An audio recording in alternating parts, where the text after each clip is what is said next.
Hello and welcome to the Brave Hearts Bold Minds podcast, Growing Fine Young Men. I'm Lee Hatcher. Thanks for joining me as we explore a whole world of ideas and inspiration as we seek to help the boys of today grow into the fine young men of tomorrow. Each week, I'll be interviewing an educator from the Scots College in Sydney to find out how best to build a boy and to offer all parents of school-age boys practical ideas and strategies to shape the character of a young man for life and for good. So, let's ring the bell and meet our guest for this week's podcast. With me today is Dr Ian Lambert, Principal of the Scots College, and his title is Boys Need Character, Boys Need Beauty. Ian, thanks so much for joining us. Welcome, Lee. Great to see you. Can you understand why some people might be surprised when they look at a robust and high-performing school like Scots to hear the principal talking about a boy's need for beauty? I think that might be your first impression, but when you think about humans generally, we all aspire to beauty. We know when we see something that's beautiful and when we see something ugly. Yes. And I think when you look at the competing demands of a changing world and we consider the types of values that we promote here at the Scots College, then certainly beauty comes through that. We talk about what is honourable, what is true, and that comes from Philippians, from Scripture, that we should aspire to those things. So I think inspiration is often driven by a quest for the beautiful, the quest for the ideal, and there's something quite calming when you're in the presence of something you know is beautiful, whether it's a song or a work of art. You know, the mess of the world tends to fall away and you know you've had that moment where you can just enjoy. And I think you need to get boys to talk about that. Yeah, what a beautiful way of putting it. You say that an education in the creative and performing arts is an essential part of a boy's education. Has that been undervalued in the past, do you think? Look, I think it is. I think certain schools have, wonderful programs that they promote. They may be musical programs, artistic programs, drama, but some don't have as much. And I think historically, we've been a country that sang together, involved in town bands and lots of things. And I think some of those traditional areas have fallen away. So it falls back onto the school again to, develop an educational program that promotes the arts. And I think it's false to say that boys somehow are involved in, breaking things and building things and therefore are not really involved in the creative process.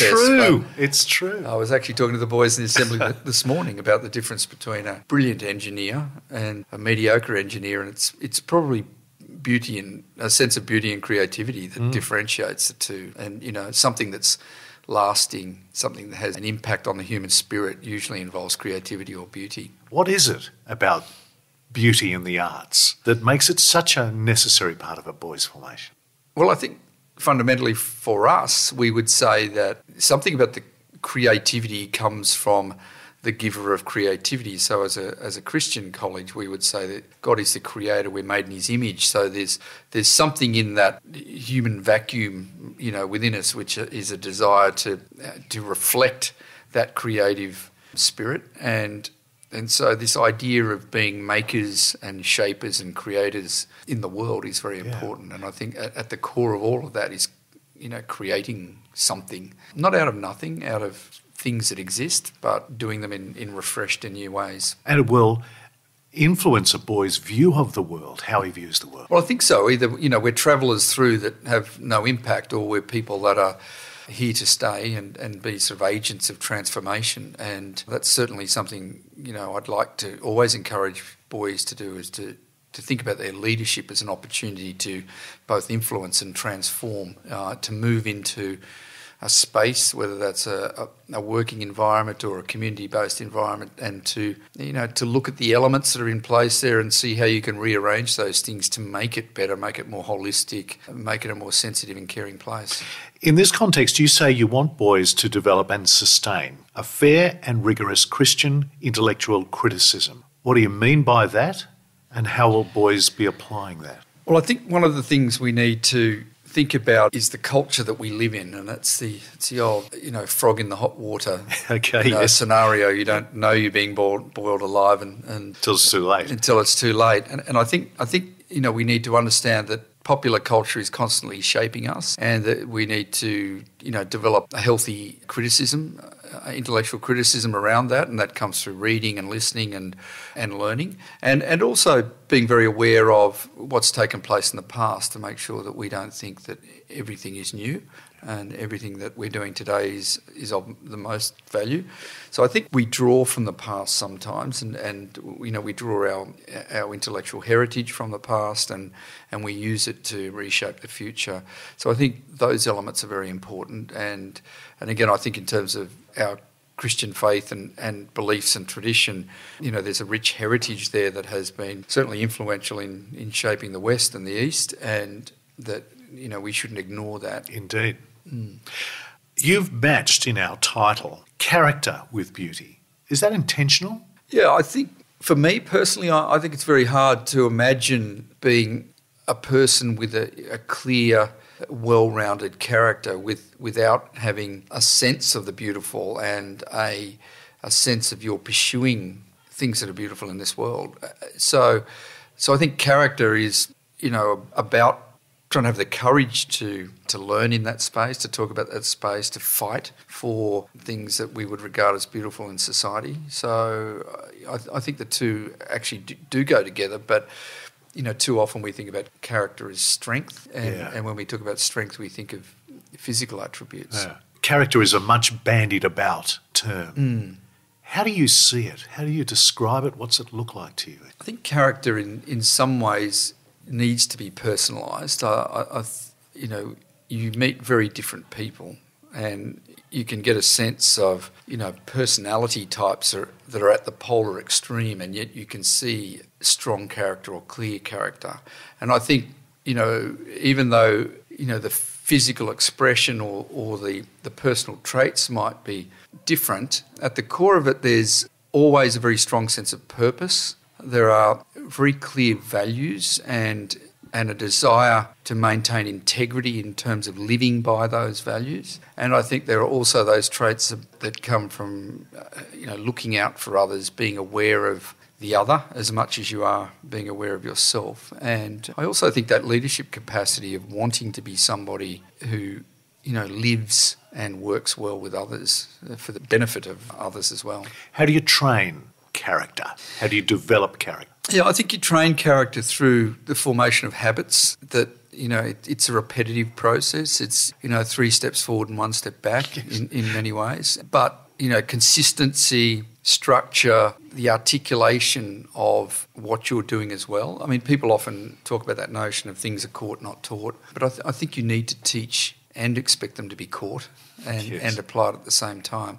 So character really is about exposing young people to environments and situations and learning that will allow them to imagine themselves living through that moment and starting to see what kind of traits and values that will be necessary in order to flourish in that environment. Habits? What about hardship? Yeah, hardship's very important, and very important in terms of developing resilience. And I once heard a person talk about resilience saying we don't develop resilience in isolation. One of the mistakes in some literature is we talk about, if we put challenges and hardship in front of an individual person, that they'll learn to overcome those and become stronger and resistant to failure as a result, or be able to, step back from failure and see it for what it is. But this person was actually saying that we learn resilience best in a communal context where we're living and observing others and we're discussing that with others. So,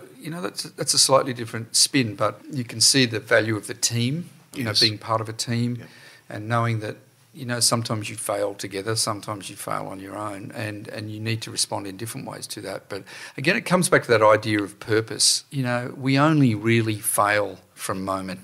And that's a good thing to say. You rarely do something that makes you a total failure for the whole of your life, for the rest of your life. Yeah.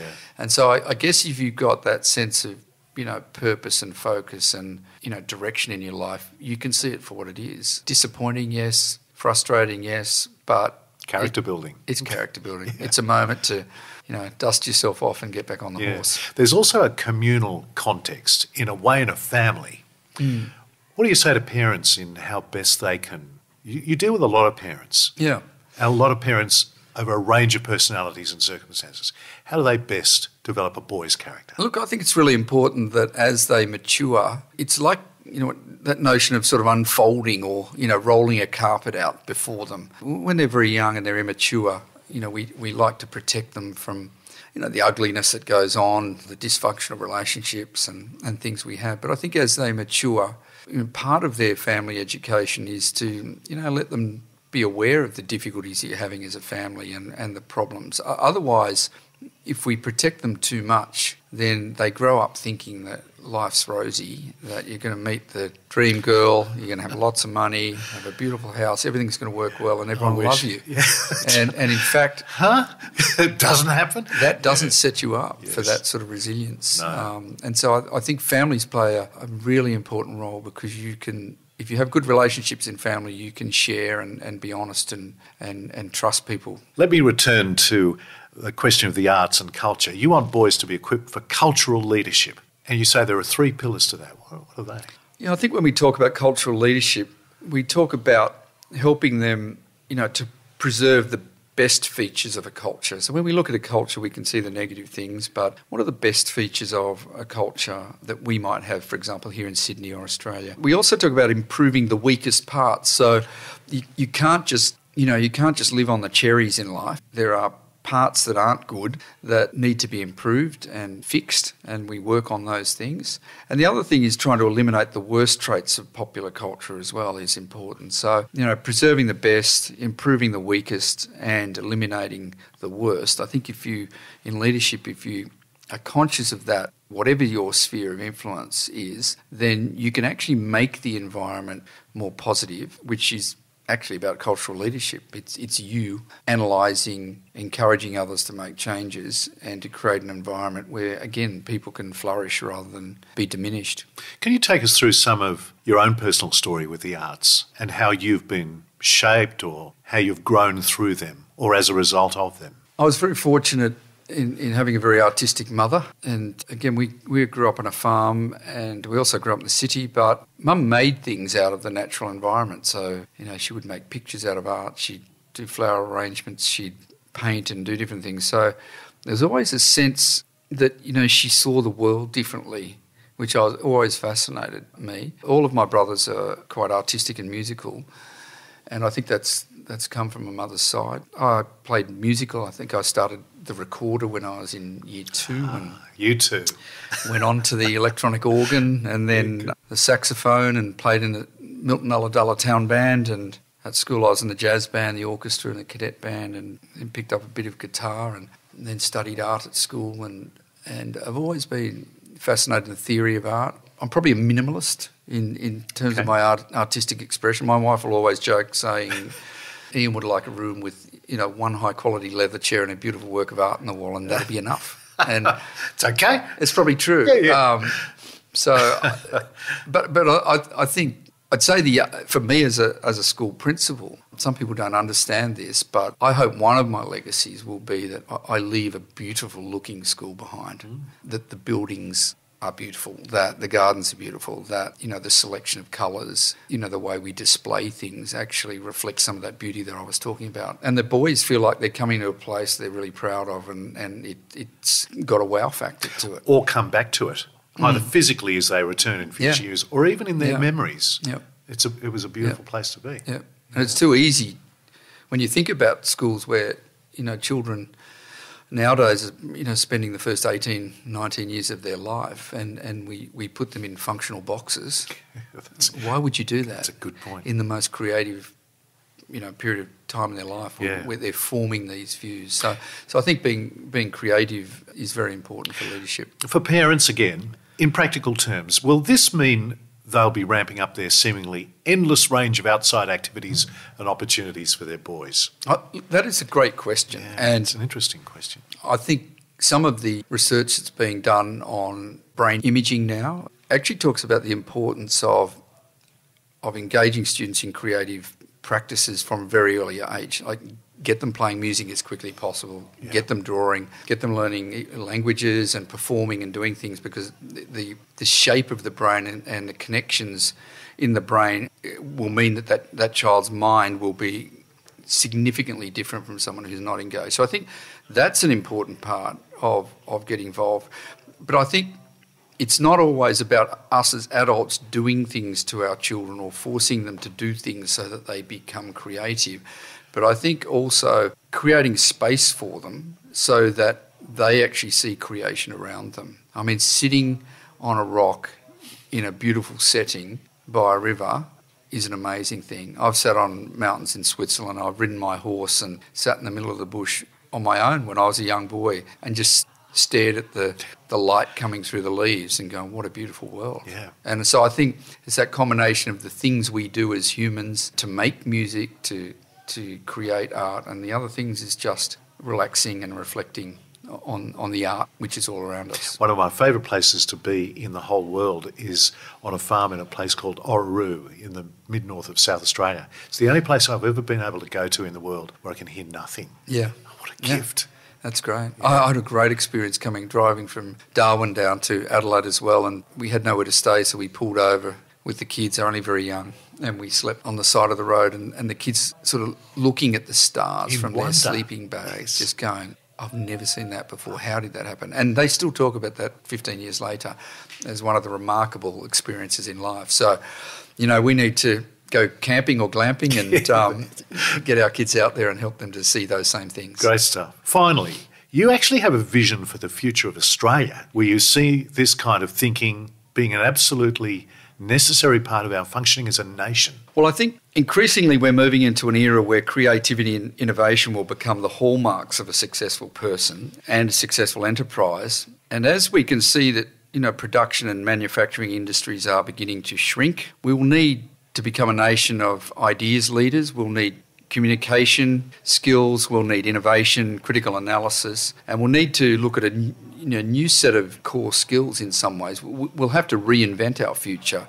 When you think about the history of Australia, we came here, we worked hard, we were agriculturally based and we were manufacturing based, and now, innovation, technology, research, those sorts of areas are the things that are kind of in our DNA, and, we probably won't make a lot of things, but I think we can invent a lot of things and sell them to the world. So I think there's that side of it. And the other side that's really important, Australians are great team leaders. I think they're highly respected wherever you go around the world, and they're respected because they get on with people, they think laterally, they still have that innovative spirit, and I think we undervalue that. And I think, yeah, and I think if we work hard, we have fun. Yeah, should be right. We keep some perspective on life. And I think if we can tap all those really good things we have in our culture, and again, that's going back to that question of helping preserve the best features of our culture. There's some of the best things we've got. So let's work on that. Let's focus on helping our children to be creative, help them to play in those spaces and to consider